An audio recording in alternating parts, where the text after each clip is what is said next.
Welcome. आज की इस चर्चा में हम बात करने वाले हैं एक ऐसे लेजेंड की जैसी लिवरमोर। इनकी कहानी ना एक बहुत ही कड़वा लेकिन एकदम सच्चा सबक सिखाती है। हम अक्सर चार्ट्स में जादुई स्ट्रेटजी ढूंढते हैं, राइट? लेकिन सच तो यह है कि मार्केट हमारे चार्ट्स पढ़ने से पहले ही हमारी आदतें पढ़ लेता है। वॉल स्ट्रीट पर इनके करोड़ों कमाने और गंवाने का सफर एक ही बात साबित करता है कि असली लड़ाई मार्केट से नहीं बल्कि खुद से होती है। जरा उस खौफनाक रात इमेजिन कीजिए जिसने लिवरमोर की पूरी जिंदगी बदल कर रख दी। एक धुएं से भरा हुआ ऑफिस, चारों तरफ खुले हुए चार्ट्स और सामने एक इतना बड़ा लॉस कि बस नींद ही उड़ जाए। लाखों डॉलर का नुकसान। लेकिन पता है, दर्द इस बात का बिल्कुल नहीं था कि पैसे चले गए। दर्द इस बात का था कि कोई खराब स्ट्रैटेजी नहीं थी वहां, बल्कि खुद के ही बनाए हुए रूल्स तोड़े गए थे। तब जाके रियलाइज हुआ कि हार मार्केट से नहीं बल्कि खुद के ईगो से हुई है। तो चलिए फटाफट आज के इस सफर का एजेंडा देख लेते हैं। एक ट्रेडर के दिमाग के जो सबसे बड़े दुश्मन होते हैं ना, हम उनके बारे में बात करेंगे। जैसे आदतों की ताकत, ओवर ट्रेडिंग का जाल, डर का लकवा, लालच का जहर और आखिर में अल्टीमेट सेल्फ कंट्रोल। सेक्शन 1, आदतों की ताकत। देखिए, एक करोड़पति ट्रेडर और एक बैंकरप्ट ट्रेडर के बीच का फर्क उनका आईक्यू या बुद्धिमानी बिल्कुल नहीं है। ये सब उनकी रोजमर्रा की आदतों का खेल है।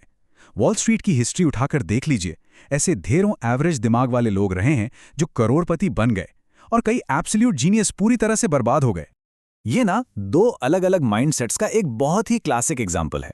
एक एवरेज ट्रेडर मार्केट को बिल्कुल एक कसीनो की तरह ट्रीट करता है। उसे हर एक हरी कैंडल पर एक्साइटमेंट और डोपामाइन का हिट चाहिए होता है। ऐसा लगता है कि यार अगर ये ट्रेड मिस हो गया ना तो दुनिया ही खत्म हो जाएगी। वहीं दूसरी तरफ एक प्रोफेशनल इसे प्रॉपर एक बिजनेस की तरह चलाता है। वो बहुत पेशेंस के साथ सही मौके का वेट करता है, अपना डिसिप्लिन फॉलो करता है और जो भी छोटे मोटे नुकसान होते हैं उन्हें आराम से एक्सेप्ट कर लेता है। अब बात करते हैं कुछ ऐसी जहरीली आदतों की जो किसी भी अकाउंट को स्लो पॉइजन की तरह खत्म कर देती हैं। देर रात तक चार्ट्स घूरते रहना, बिना किसी सॉलिड प्लान के रैंडम एंट्रीज लेना, यूट्यूब गुरुओं को ब्लाइंडली फॉलो करना या वो टेलीग्राम टिप्स के पीछे भागना, ओवर कॉन्फिडेंस और सबसे खतरनाक रिवेंज ट्रेडिंग। यकीन मानिए, स्ट्रैटेजी कितनी भी टॉप क्लास क्यों ना हो, अगर ये आदतें हैं तो साइकोलॉजी धीरे धीरे पूरी तरह खत्म हो जाएगी। और यहीं से हम आते हैं सेक्शन 2 पर, ओवर ट्रेडिंग का जाल। मार्केट पार्टिसिपेंट्स के लिए ये शायद सबसे खतरनाक बीमारी है। ये एक ऐसा इल्यूजन है जहां लगने लगता है कि यार जितने ज्यादा ट्रेड लेंगे उतना ही ज्यादा पैसा बनेगा, जबकि असलियत इसके बिल्कुल ऑपोजिट है। नंबर 14 जेसी लिवरमोर को अपना वो दिन याद है जब उन्होंने एक ही दिन में बैक टू बैक 14 ट्रेड्स ले लिए थे। हुआ क्या था कि शुरू के 1-2 ट्रेड्स में बढ़िया प्रॉफिट हो गया और बस दिमाग वहीं से घूम गया। ऐसा फील होने लगा जैसे वो मार्केट के किंग हैं। इसी अर्ली सक्सेस ने ना ओवर कॉन्फिडेंस को जन्म दिया और जो लॉजिकल डिसिप्लिन था उसकी पूरी तरह से धज्जियां उड़ा दी। अचानक से उन्हें हर एक कैंडल में कोई ना कोई अपॉर्चुनिटी दिखने लगी। और ये हमें उस बर्बादी के डाउनवर्ड स्पाइरल की तरफ ले जाता है जो तब शुरू होता है जब हम जल्दी से जल्दी अपने लॉस को रिकवर करने की कोशिश करते हैं। देखिए, स्टेप 1 एक लॉस होता है। स्टेप 2 ईगो और इमोशंस पूरी तरह हावी हो जाते हैं। स्टेप 3 उस नुकसान को रिकवर करने के लिए एक रिवेंज ट्रेड पंच किया जाता है। और स्टेप 4 अकाउंट पूरी तरह से वॉश आउट। सच तो यह है कि जिस पल लॉस रिकवर करने के इंटेंशन से ट्रेड लिया जाता है ना, ट्रेडर उसी पल एक जुआरी बन जाता है। आपको पता है ट्रेडिंग में सबसे महंगा नशा कौन सा है? उम्मीद, यानी होप। जब कोई पोजीशन भारी नुकसान में जा रही होती है तो अक्सर अंदर से आवाज आती है कि बस थोड़ा सा और वेट कर लेते हैं, मार्केट पक्का रिवर्स करेगा। ये एक ऐसा इमोशनल डिल्यूजन है जो सही टाइम पे एग्जिट करने ही नहीं देता। एक एवरेज माइंडसेट रियलिटी को इग्नोर करके बस उम्मीद के सहारे बैठा रहता है। लेकिन कड़वा सच ये है कि मार्केट किसी की उम्मीदों पर नहीं चलता। चलिए अब आगे बढ़ते हैं सेक्शन 3 की तरफ, डर का लकवा या कह लीजिए फियर्स पैरालिसिस। नुकसान का डर हो या फिर कोई बड़ी अपॉर्चुनिटी मिस हो जाने का डर, जिसे हम फोमो कहते हैं। ये दोनों ही चीजें इंसान की क्लियरली सोचने की पावर को पूरी तरह से हाईजैक कर लेती हैं। एक कॉन्फिडेंट ट्रेडर को अगर कोई सेटबैक या नुकसान होता भी है तो भी वो अपने रूल्स और प्लान पर टिका रहता है। लेकिन दूसरी तरफ एक डरा हुआ ट्रेडर पैरालाइज्ड हो जाता है।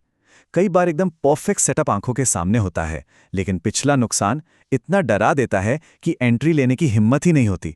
मतलब पुराना दर्द आज के फैसले ले रहा होता है और देखते ही देखते मार्केट रॉकेट की तरह ऊपर निकल जाता है। यहां पर ना लॉस को देखने का नजरिया बदलना बहुत जरूरी है। लॉस कोई दुश्मन या आपके ऊपर कोई पर्सनल अटैक नहीं है, बल्कि ये मार्केट में बिजनेस ऑपरेट करने का एक इनएविटेबल किराया या खर्च है।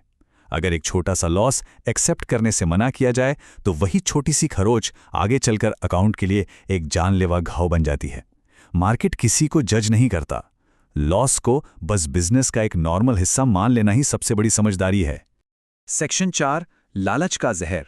अब ये बात सुनने में थोड़ी अजीब लग सकती है, लेकिन सच तो ये है कि बहुत से लोग अपने लॉसेस से नहीं बल्कि अपने भारी भरकम प्रॉफिट्स की वजह से बर्बाद हो जाते हैं। जी हाँ, जब तगड़ा प्रॉफिट होता है तो एक बिल्कुल ही अलग लेवल का खतरा पैदा हो जाता है। इसे कहते हैं अजेय होने का भ्रम, द डिल्यूजन ऑफ इनविंसिबिलिटी।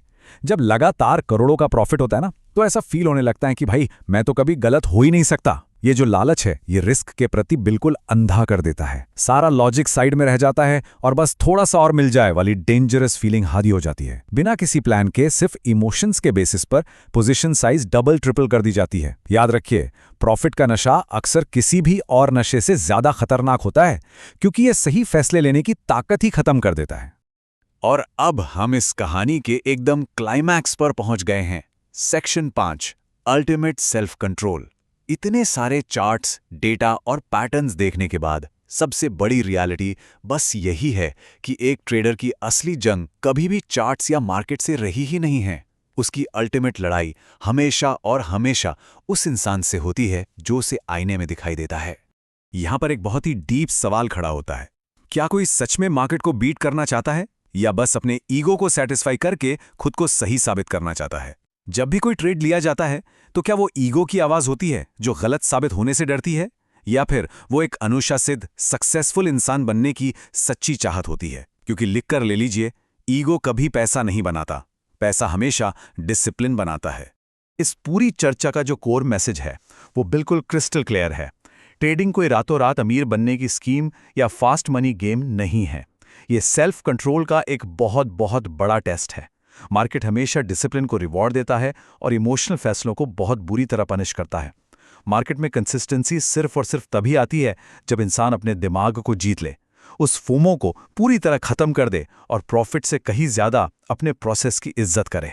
तो इस चर्चा को हम इस बहुत ही पावरफुल थॉट के साथ खत्म करेंगे। अगला ट्रेड लेने से पहले एक बार खुद से ये सवाल जरूर पूछना चाहिए, क्या ये मेरा डिसिप्लिन बोल रहा है या मेरा इमोशन? मार्केट हमेशा हर रोज नए मौके देगा, लेकिन अगर खुद पर से ही कंट्रोल खो दिया तो वो मौके सामने होकर भी किसी काम के नहीं रहेंगे, क्योंकि आखिर में जब आदतें बदलती हैं तभी नतीजे बदलते हैं।